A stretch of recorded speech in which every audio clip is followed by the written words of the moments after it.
মূল বেতনের ২০% হারে বাড়ি ভাড়া ভাতা বৃদ্ধির দাবিতে কেন্দ্রীয় শহীদ মিনারে টানা তৃতীয় দিনের মতো অবস্থান করছেন আন্দোলনরত এমপিওভুক্ত শিক্ষকরা।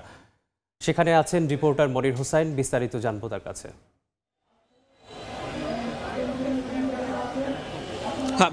মূল বেতনের 20% বাড়ি ভাড়া ভাতা এবং 1500 টাকা চিকিৎসা ভাতার দাবিতে শিক্ষকদের যেই কর্মসূচি সেটি আসলে চলছে। টানা তৃতীয় দিনের মতো কেন্দ্রীয় শহীদ মিনারে এমপিওভুক্ত যে শিক্ষকরা আছেন তারা অবস্থান করছেন। আমরা এই মুহূর্তে আছি কেন্দ্রীয় শহীদ মিনারে এবং আপনি দেখতেই পাচ্ছেন যে এখানকার যেই শিক্ষকরা আছেন তারা এখানে অবস্থান নিচ্ছেন এবং তাদের যেই দাবি সেই দাবির কথা জানাচ্ছেন এবং তারা আসলে বলছেন যে তাদের এই যে 20% যে বাড়ি ভাড়া ভাতা সেটির যদি প্রজ্ঞাপন না দেওয়া হয় ততক্ষণ তাদের আন্দোলন চলবে এবং সেই সঙ্গে আজকে তাদের 12টা পর্যন্ত তারা আলটিমেটাম দিয়েছে।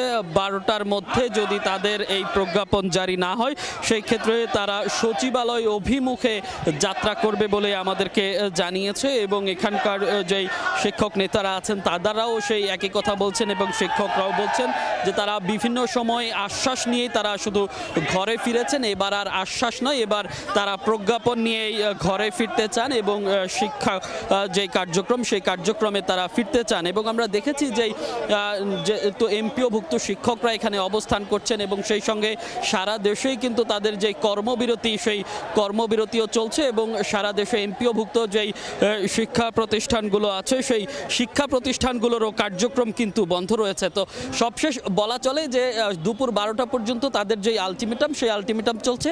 দুপুর 12টার মধ্যে যদি আলটিমেটাম অর্থাৎ প্রজ্ঞাপন দেয়া না হয় তাহলে তারা সচিবালয় অভিমুখে যাত্রা করবে বলে আমাদেরকে জানিয়েছেন। তো শহীদ মিনার থেকে শিক্ষকদের অবস্থান কর্মসূচির এই ছিল আমার কাছে এখনকার মতো সবশেষ।